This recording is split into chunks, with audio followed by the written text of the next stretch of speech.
emergency podcast territory, guys. Another one. Aroldis Chapman signs with the Kansas City Royals. All the smoke, all the hype, all the Twitter buzz. Aroldis Chapman signs with the Royals. What are the Marlins going to be doing to address this bullpen? Johnny Cueto also finally announced. And what an announcement and an entrance it was. Absolutely stunning from Johnny Cueto. But the collateral damage. Dan the Man Castano, the Italian Stallion, the Cowboy, DFA'd. We're going to dig into that, plus some other news and notes, all on today's show, including Sean Barrett on today's Locked On Marlins. You are Locked On Marlins, your daily podcast on the Miami Marlins. Part of the Locked On Podcast Network, your team every day.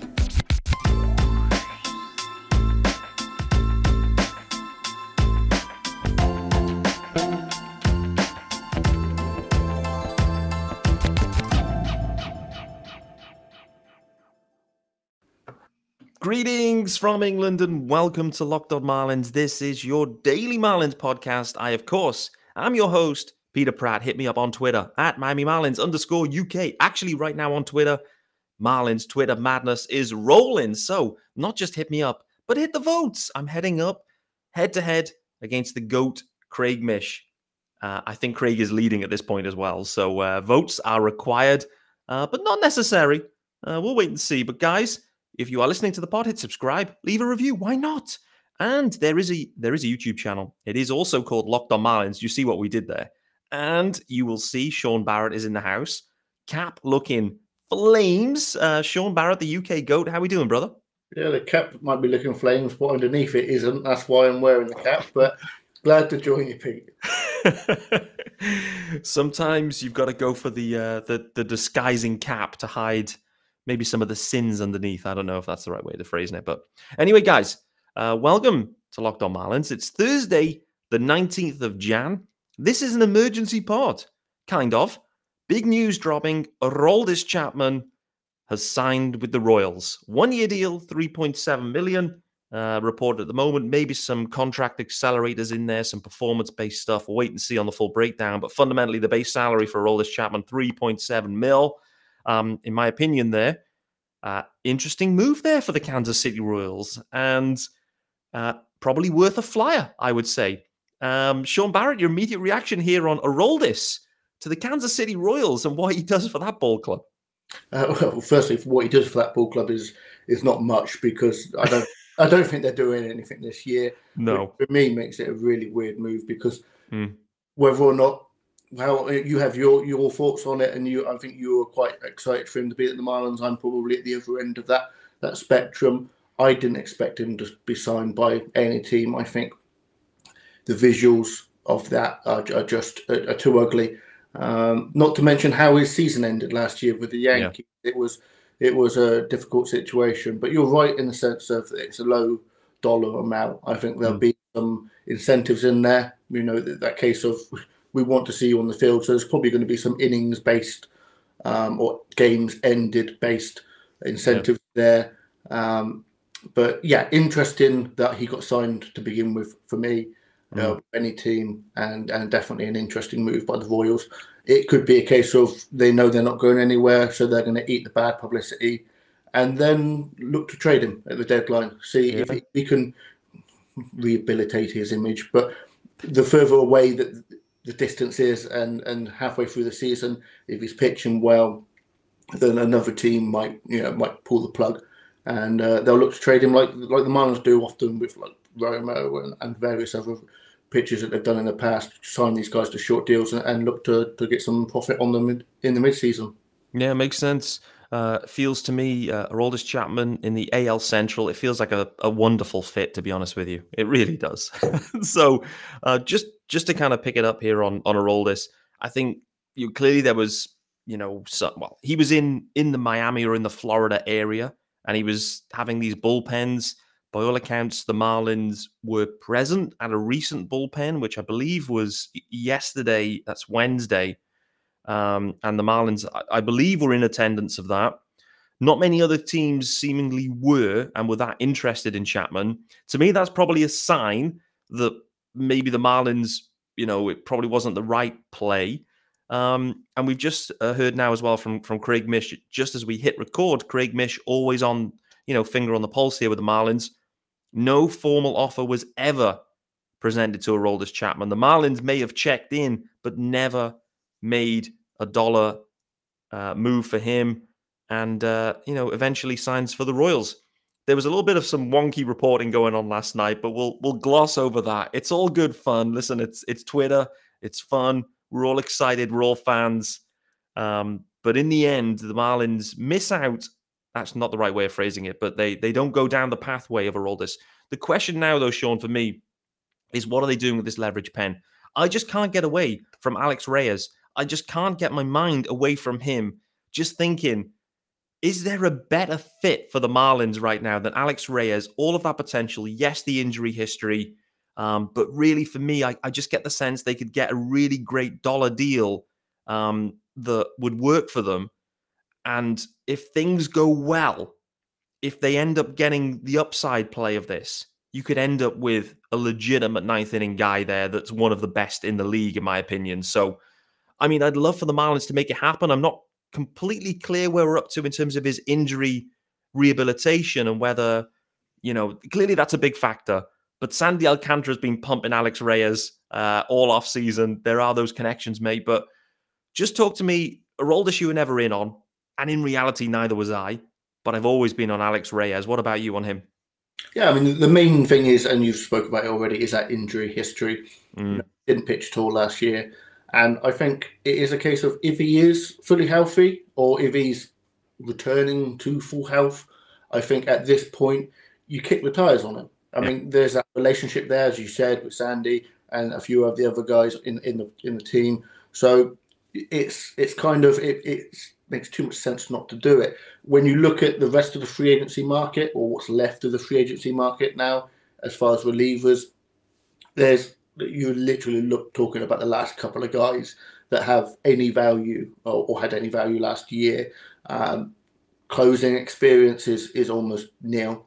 So I think it is a case of, with Alex Reyes, you've got the guy that has got this electric stuff. He's returning from major injury. He's still young. There's still plenty of tread on those tires if he is healthy, I think. Yeah. And I think, it just makes too much sense in the idea that they aren't going to find a better, if healthy, arm in free agency now. Whether or not they pick up a couple of guys via trade would be now the only other way to get a good guy in. I think, as I said, there were a few last couple of guys. Andrew Chafin is one guy that I think is probably an interesting idea. And look, the Marlins bullpen is at the point where you could bring in 2 or 3 or 4 guys. And we're now at the market now where you're talking about bringing guys in on non-guaranteed contracts. This is where we are now with these guys. So, you start bringing in these arms and through, pitching and catching, preseason training and spring training, you get to have a look at these guys. But there isn't that star guy out there anymore. There isn't that guy with closing experience that's walking through that door in free agency. So, it's that point where we start kicking the tires on guys that we hope can return to former glory. Absolutely. And listen, Alex Reyes' last season, the last time he pitched in 2021, he was an all-star. We've got to call that out. It was a 10-8 year for him. But there were, how many saves did he have? He had 29 saves. 29 saves. And, listen, it was electric stuff. 72 innings of work, 29 saves. It was the real deal. Real deal from him. And I think the Marlins, it's a perfect fit. They're going to need to, and Floro's still around. This is the thing. And looking back, Dylan Floro, he flies under the radar. It's not a sexy name by any stretch. It's not electric stuff by any stretch. But Dylan Floro has been really effective for the Marlins. And he's got that experience. He's got, the age around, et cetera, et cetera. Like, he can perfectly fill the ninth. But adding in Reyes and maybe not having to force him into the ninth kind of straight away and immediately, I think could be great. And just kind of build Reyes up, almost maybe slot him into the Bassman role. Get him in the 7th for, a couple of weeks. but it just gives the Marlins just more punch at the back end. I feel like it's kind of Dylan Floro doing what Dylan Floro does, and then kind of mixing and matching those lefties, mate, with Blyer and Okert. And obviously, Tanner Scott has got electric stuff, but we know the control isn't there, and that's it. He's always walking a tightrope, Tanner Scott. And so he personally, and I just want to ask you about him, the upside is amazing with Tanner Scott. And just I'm very intrigued whether a full off season. Let's not forget how late that trade happened, where it's pretty much like you're into the season straight away with that trade. A full off season of work with Mel Stottlemyre kind of guiding the way. I'm very intrigued to see what Tanner Scott can be in 23, because we've seen it with like a Jesus Luzardo. They come in, they're raw, they're a bit erratic. Next thing is, put the glasses on him, and all of a sudden, they can really turn it. And that's what we saw with Luzardo, the full off season with Mel. What do you think about Tanner Scott? I mean, we've seen what we've seen. Are you still hopeful there's another tier or another level he can go to? I think one thing you've got to factor in with relievers is the idea that from one season to the next can be completely different. I mean, what happened with Bass last year. Yeah, true. It is a case of you never get you don't often get consistency with relievers. Let's put it that way. No. So yes, if he can, I mean, he's never going to be a 3 walk per 9 guy. He's always going to have that bit of wildness. But we for a little while at the beginning of the season, we're talking about that number being a little bit lower, and he looked a little bit better. And as the season dragged on, he fell away. But it is that case of if he can just get that number down to sort of like a 4.5 maybe, it's always going to be reasonably high because the stuff is just so electric and you can only control it so much. With Floro, I just want to factor in one thing with Floro. That second half from Floro was fantastic. Yeah. And even before the start, that's just an arbitrary number. It was the beginning of the year. Coming back from that injury, he rushed back a little bit, I would say, and they needed him on the field. The closing situation was dire to begin the season. Yeah, so it was. I think if Floro can be anywhere near what he was in the second half over a full season, I think you're looking at a sub-3 ERA, 30 to save kind of guy. So I think we need to remember that there is that possibility still in this bullpen. I don't think the Marlins are going to go and get a better closer in the market now than they have got in Floro, but they still need to add some late inning guys. Yeah, they do. And this is it, like Floro's numbers, you go and look at them, and to your point though, Sean, you can count on Floro being a sub-3 ERA guy and a, 1.1 whip kind of dude. Like, the numbers are great. The name isn't amazing. It's not that sexy. The stuff isn't electric or anything, but he's effective. It's kind of like, it was kind of like an evolution of Brandon Kinsler in that 2020 year, where it kind of like then evolved into Dylan Floro. Like, these guys, and I remember back to Brandon Kinsler, he was talking about that the final outs when the Marlins actually made the postseason in 2020, and Kinsler talked about it, and he talked specifically what he was trying to do in his head with every pitch. I think it was to DJ LeMahieu from memory, where he was saying he wanted to get to LeMahieu, who was actually having an amazing year in 2020, but he went into specifics about what he was trying to do, how he was going to attack him, and could he execute. And it was just amazing to listen to that from Kinsler. And this is the thing, these dudes, they just know what they're doing. They know how to get guys out. They're smart as hell. Dylan Floro is in that category. And so, but the other thing we have to think about here, Sean, is good chance Dylan Floro, he's a free agent after this season. Good chance Dylan Floro will likely be traded at some point in 2023 if things have gone sideways for the Marlins. Let's hope not. I really hope that we don't have to have this conversation. And actually, we're talking about acquiring some dudes along the way, but a decent shot. And that's why I think Alex Reyes, he's got the pedigree. The Marlins already have Floro in there now to do what he needs to do. But if they can get a deal with Reyes that allows him 2023 to kind of build back up, and then they see the benefit at the back end of 23 into 24 and have the option into 20, you know what I mean? Like, you end up with this kind of option heavy deal where the Marlins kind of allow him to rebuild with them. And then when he's up to full speed, the Marlins get the benefit back. For me, that feels absolutely perfect. A 1-year commit with maybe 2 option years with like an upward curve in terms of the actual dollar amount. So wait and see. When you go and look at, I was looking here at Tanner Scott's numbers, like Tanner Scott's whiplash. And he had 20 saves, Tanner Scott. That still shocks me. But he had a 161 whip versus Floro that's kind of like in the 1.1 kind of range. So way too many walks for Tanner Scott, and that will always be his Achilles there on that one.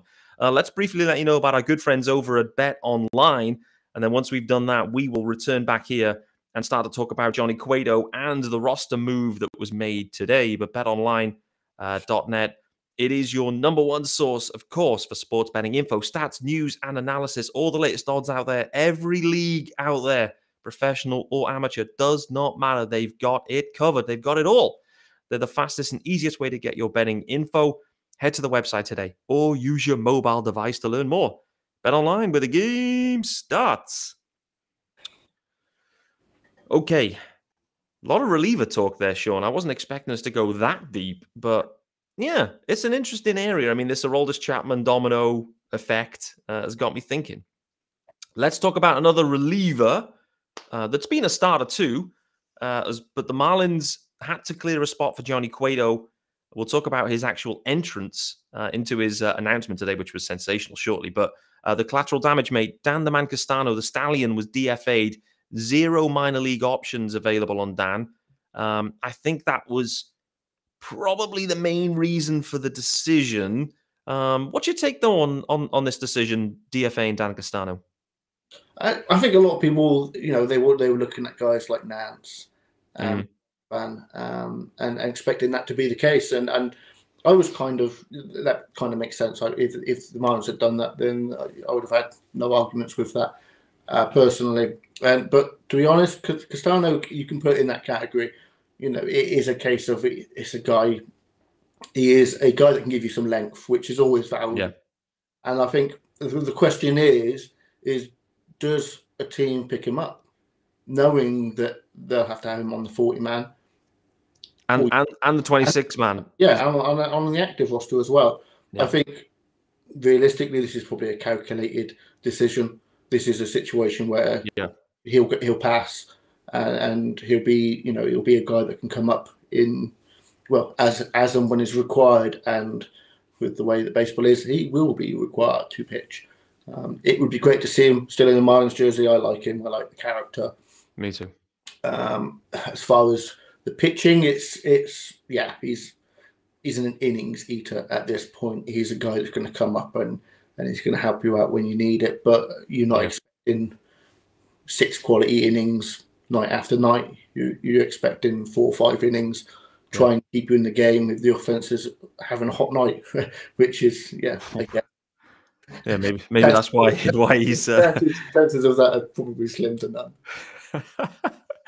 Absolutely. I think you've summed up Dan's profile really well there, because for me, Dan Castano, he is and was like the ultimate 7-inning doubleheader guy. When I think back to 2020 and you had a lot of these kind of 7-inning games going on, and they were trying to, because the Marlins had this COVID issue and they were trying to squeeze in games, they were leading on Castano tons. I mean, not only because of 7-inning doubleheaders, but also the fact that everyone was on the COVID IL for a period. But, a 5-inning dude, reliable dude, a lefty, nice guy, had a lot about him. Kind of like, I guess, in the mold of Braxton Garrett, but not quite the stuff of Braxton Garrett in some ways is maybe how I would describe him. But, you look at his Marlins career in total, he's had 85 innings of work at the major league level with the Marlins, 17 starts included in that, and overall 85 innings worth of work, a 3.89 ERA. So Dan the Man Castano, he would fill a role at any given time, and he was effective in his own way.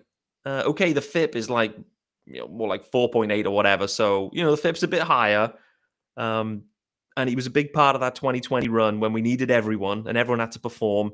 I remember him coming in clearly, the last game of the year, the last but one game, when Urania took one comebacker and Dan Castano basically had to pitch the rest of the game. So he's that kind of guy.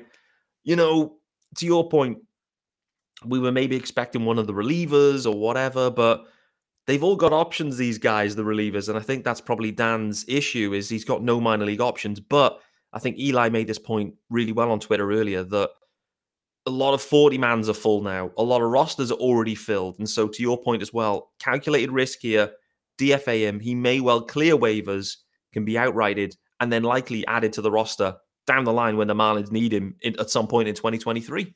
I think that's probably the most likely outcome. Would you agree? Yeah, absolutely. I think it is a case of they know that he's probably going to pass. I don't think any team is going to sit with him on their active roster. And in that sense, it's strange that wasn't the obvious decision. Yeah. Beforehand, I didn't hear Castano's name once. No. I saw the chatter of who it could be. And to be honest, we've been waiting for quite a while. The Marlins really did drag their feet and wait till the very last second. It was a case of during the announcement of the press release was made, because they couldn't make the press release to say that it'd been added without saying who had been taken away, and they literally waited until the last second. He was walking on the field as they made that decision, or at least announced it. So they waited for a long time, and literally no chatter about that being a possibility. That's so funny, mate, because literally that is the way it went down, where Johnny Cueto is literally right at the back in like center field or whatever in Lone Depot, walking on with the flag around him, music pumping.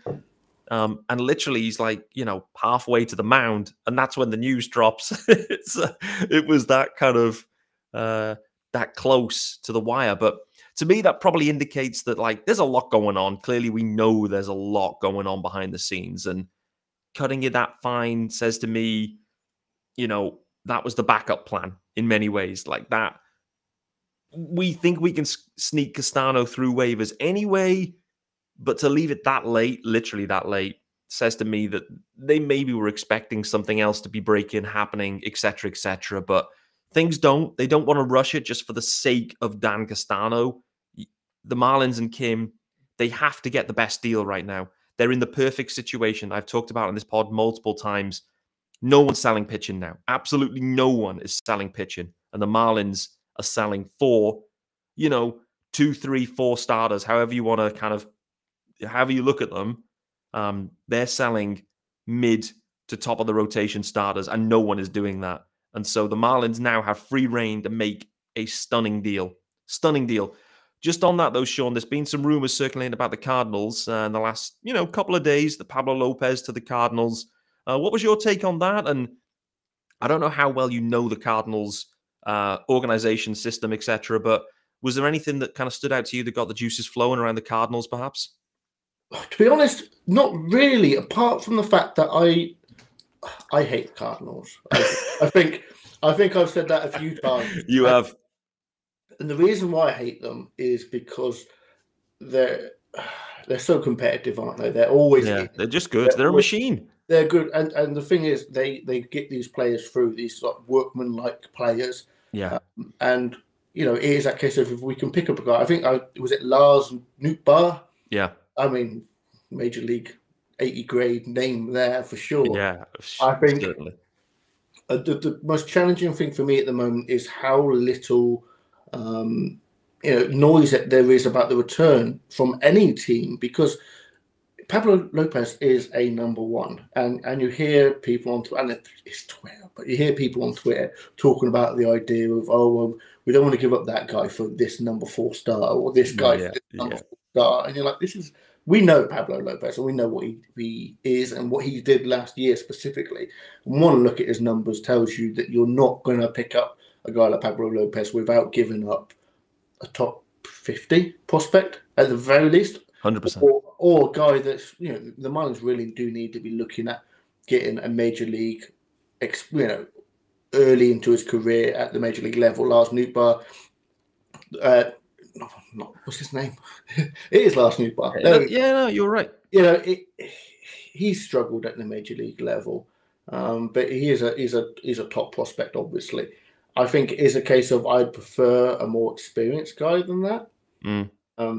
Just because whoever they trade for Pablo is going to be pretty much penciled in to the starting lineup, and you can't be doing that. But you can't be doing that for ifs, buts, and maybes. You need a genuine guy that you can trust. And in Nootbaar, I don't personally see that from the numbers. Obviously, I haven't seen him swing a bat in my life, I don't think. But I can look at his numbers, and he walks a lot, but the strikeouts are still there. There's power in that bat, but that swing and miss is going to keep that contact rate low. And if you look at what the Marlins are doing recently, bringing in these high contact, floor, low ceiling guys. Nootbaar probably an old regime, not an old regime because we're only talking the last couple of years, but they were going for toolsy guys, weren't they? These power, these speedy guys that couldn't hit the baseball. They've changed now to a more high contact situation. Doesn't necessarily mean that they're only ever going to sign guys like that, but for me, Nootbaar's too raw. He's too far away for what the Marlins need.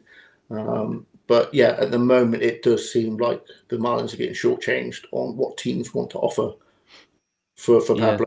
And if that means they've got to wait till June, then maybe that's the right decision. We've talked about this for so long.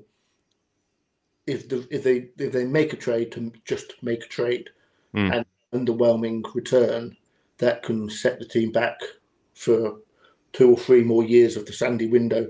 And we'll be bemoaning that for the next 5 years.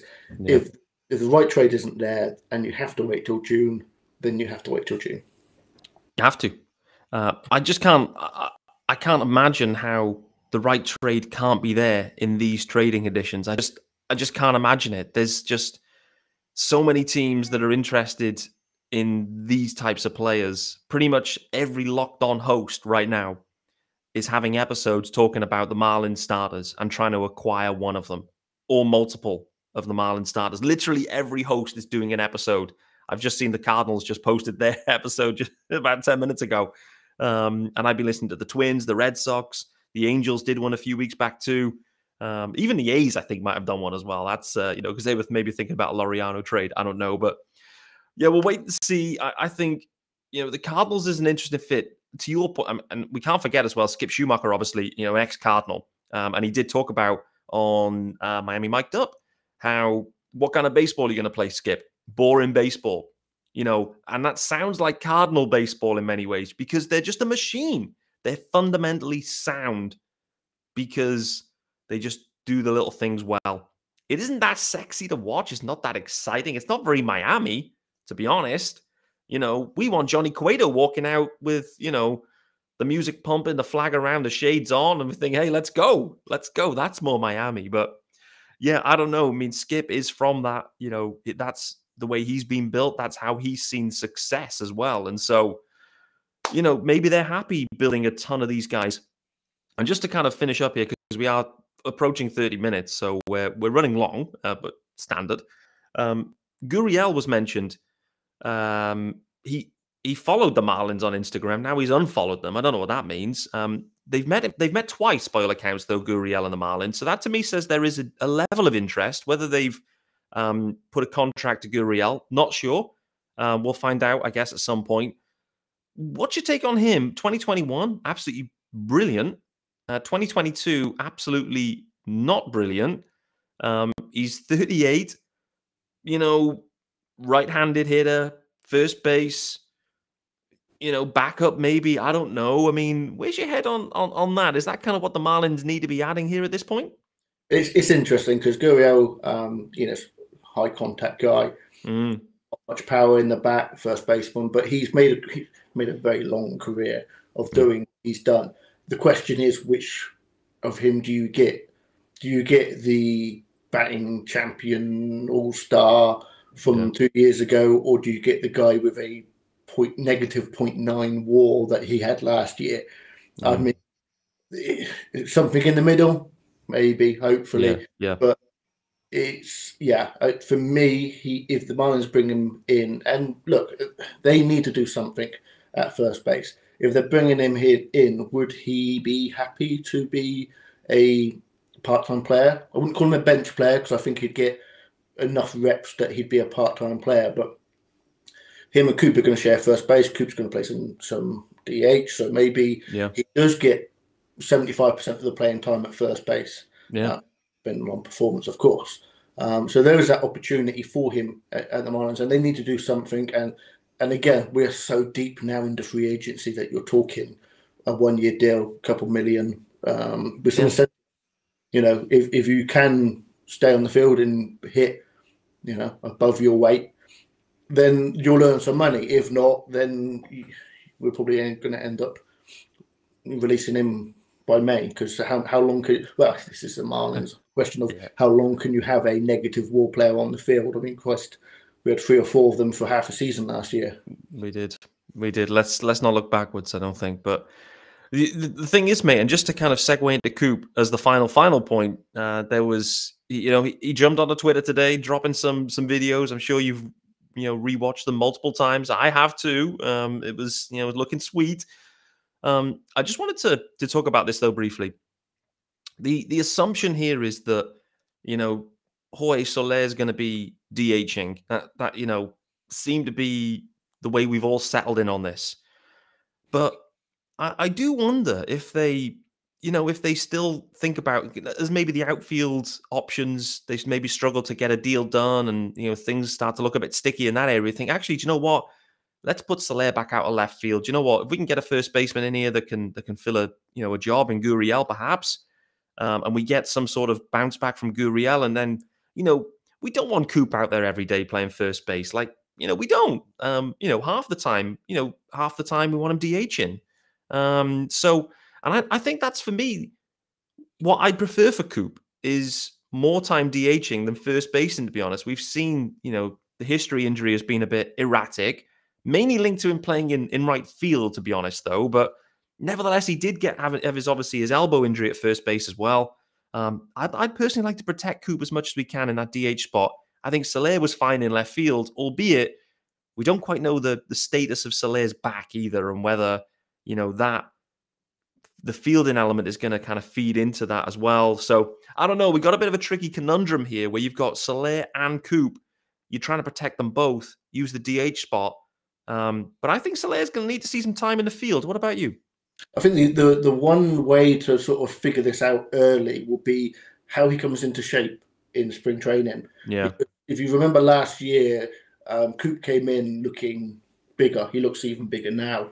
And he'd been told, you're not playing the outfield anymore. You're going to be DHing mostly and playing first base. He actually ended up playing more at first base than he did at DH. But most of his injuries last year actually were just hit by pitches. So it wasn't so much from playing first base.